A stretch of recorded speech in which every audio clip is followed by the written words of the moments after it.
Presidente, ao evento mobiliário, uma retratação do presidente Lula, que fala do inquérito que Israel contra Hamas em relação ao religioso. A senhora acredita que isso vai de alguma forma influenciar negativamente os eventos do presidente? Não, isso não influenciará negativamente a minha relação com o presidente, não só a relação pessoal do Rodrigo Pacheco com Luiz Inácio Lula da Silva, mas a relação institucional, que é a que mais importa. O presidente do Senado e do Congresso tem que ter uma boa relação com o presidente da República, tem que se respeitar. E o que significou o meu pronunciamento ontem, longe de ser algum tipo de repreensão ao presidente da República, foi a busca de um caminho de solução de um problema diplomático grave que se apresenta em função de uma fala do presidente Lula, que manifesta o seu posicionamento em relação ao conflito e à própria ofensiva militar de Israel na faixa de Gaza, mas não é em relação à posição do presidente da República, é mais do que isso. A busca da solução diplomática é porque uma parte da fala do presidente, de fato, foi inadequada em relação à comparação dessa realidade de hoje com o nazismo, com o Holocausto, com Hitler. Então é basicamente isso, é neste ponto apenas que nós fizemos uma ponderação para que, se houver um esclarecimento do presidente, que é um líder mundial, que é um homem do diálogo, que é um homem respeitado mundo afora, eu testemunhei acompanhando a COP que se realizou nos Emirados Árabes, o quanto prestigiado é o presidente Lula e querido, inclusive, pelos líderes mundiais. Então, uma pessoa com esse perfil e com esse intuito certamente teve uma intenção de afirmar um posicionamento, e esta comparação foi uma comparação infeliz e inadequada, que, se for esclarecida e houver uma retratação e um esclarecimento em relação a isso, eu considero que resolve o problema diplomático. Foi essa a minha intenção, mas nada abala a minha relação com o presidente Lula, é uma relação de colaboração recíproca, de respeito e de admiração, que eu sei que é também recíproco.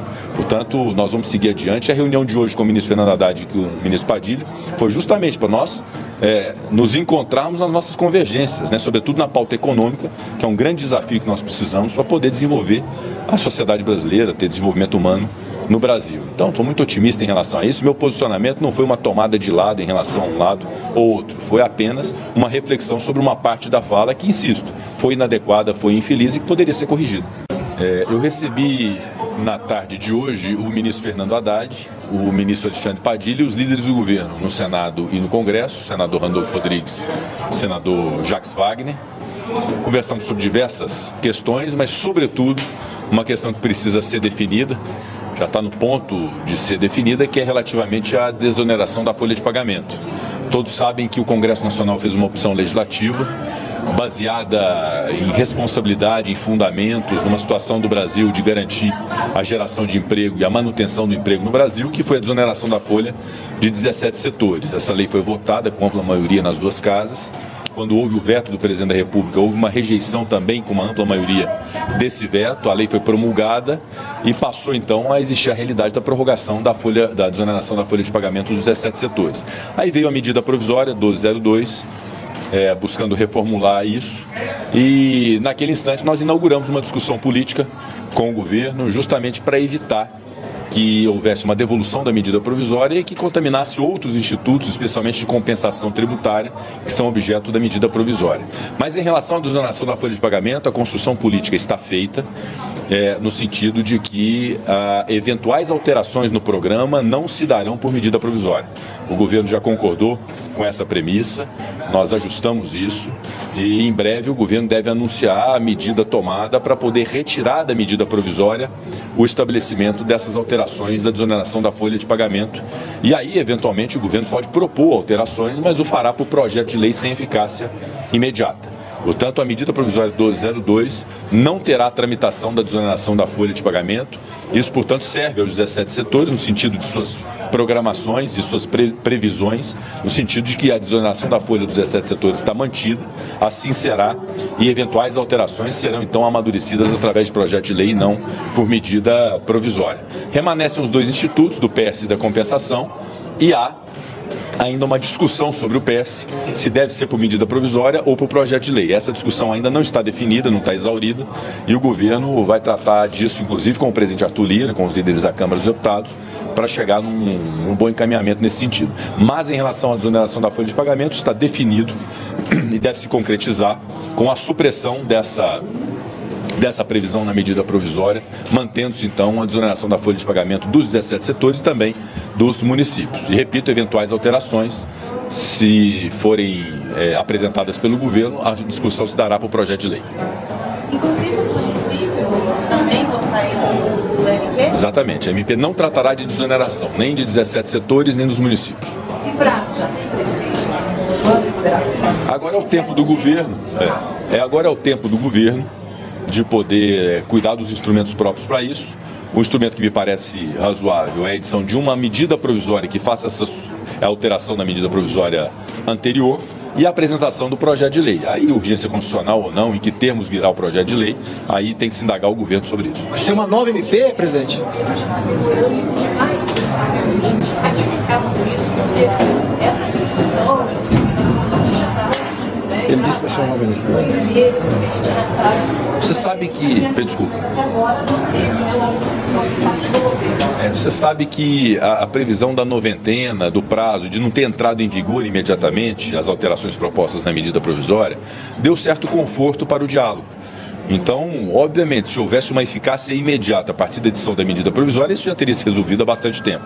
Como houve a previsão dessa noventena e de um prazo, então, de discussão, e não entrou em vigor, não está no ordenamento jurídico a revogação da desoneração, foi o tempo necessário da construção política, sem ruptura, sem rompantes, para que pudesse haver um entendimento entre executivo e legislativo. O fato é que houve uma opção legislativa sobre a desoneração da folha de pagamento e eventuais alterações que o governo tem o direito de propor que sejam feitas por projeto de lei e não por medida provisória, que vocês sabem que já gera um efeito imediato. Então essa é a construção política, considero muito bem feita em relação à questão da desoneração da folha de pagamento, respeitando o espaço do executivo e o direito de se discutir, respeitando o espaço do legislativo de ter decidido a respeito dessa matéria e, sobretudo, respeitando os 17 setores e a sua programação e a sua previsibilidade, porque, de fato, nós continuamos, aqui digo, em nome do legislativo, nós continuamos a acreditar no proveito, nesse instante, nessa quadra histórica do Brasil, da desoneração da folha de pagamento como um fator importante para a manutenção da empregabilidade no momento que nós estamos com uma luta e uma frente contra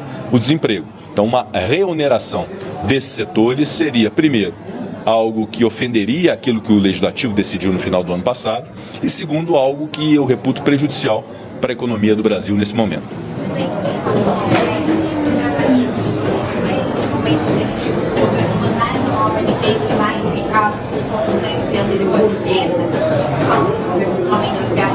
Eu acho que o PS acaba sendo hoje o ponto que precisa ser decidido. O governo deseja uma rediscussão do PS e agora se discute se será por medida provisória ou se será por projeto de lei, se terá no projeto de lei urgência constitucional ou não, e em que termos é essa alteração. O ministro Fernando Haddad, de Economia, faz um levantamento a respeito do impacto do PS para a arrecadação e para o sistema fiscal do Brasil e, obviamente, agora é o diálogo que se apresenta como necessário ser feito imediatamente com as duas casas legislativas e com o próprio presidente Arthur Lira. Quanto à desoneração, eu considero isso resolvido, agora é só concretizar e instrumentalizar essa supressão do tema da desoneração na medida provisória. Então, a tramitação vai ser com 17 milhões? Só ela depois. Das mesas do Conselho Federal, das decisões judiciais, não, essa questão especificamente, eu deveria continuar uma medida Quando a MP foi editada, a impressão do Colégio de Líderes do Senado é que, em relação à desoneração, houve uma posição muito firme de que não poderia ser tratado por MP, era inclusive a minha posição. Em relação ao PSE, é uma discussão que tem que ser feita se por MP ou se por projeto de lei. Mas as compensações, essa nova disciplina apresentada pelo governo, houve um entendimento de que poderia ser por medida provisória. E, aliás, a manutenção da medida provisória, da forma como esteve ao longo desse tempo, sem a sua devolução, foi importante para manter o regime de compensações propostos pelo governo, e a interrupção disso seria realmente muito ruim para a arrecadação do Brasil. Então, o Instituto da Compensação, respondendo objetivamente a sua pergunta, pode ser veiculado por medida provisória, como já está, e aí cabe ao Congresso Nacional instalar a comissão mista, apreciar a medida provisória, Câmara, Senado, trâmite normal de medida provisória quanto a esse tema das compensações. E a previsão, quando a prazo de, no caso das compensações, o prazo de 120 dias, né? Nós vamos ter que nos desdobrar para poder aprovar em 120 dias uma medida provisória que trate das compensações. Em relação ao PEC, o Haddad apresentou um cabo de 10 da fraude, Ele me disse que está compilando esses dados junto à Receita Federal e que deve apresentá-los. Eu acho que deve haver uma quantificação e uma clareza em relação a isso. Qual foi o impacto orçamentário e fiscal do PS no Brasil? Eu acho até que esse é um elemento muito importante para a formação do juízo de valor de Câmara dos Deputados e Senado em relação ao que o governo propõe quanto ao PS. Agora uma outra pauta, presidente, fora da economia, Só sobre a esgotar PEC. ali, na economia. Nós voltamos. Sobre esse PL, dos setores e os municípios, só PL, como esse PL da dos setores que houve Como é o governo, o Poder Executivo, que busca rediscutir a desoneração, é uma definição do Executivo, eu vou respeitar. De iniciativa do Executivo, isso. Se quiser fazer por 2 PLs ou por 1 PL. Eu, particularmente, acho que, tratando de desoneração de folha, de setores e de municípios, caso seja uma opção mesmo do governo rediscutir essas questões no Congresso Nacional, não há prejuízo algum de ser no mesmo PL o tema das exonerações. Em relação aos vetos, presidente, o senhor pretende colocar os vetos em apreciação? Sim, na verdade é o papel do Congresso, né? Na medida que há o veto, é preciso haver a apreciação do veto pelo Congresso Nacional. Nós só não temos a data definida ainda, mas é um tema, obviamente, que será discutido no Congresso, a manutenção ou rejeição de todos os vetos.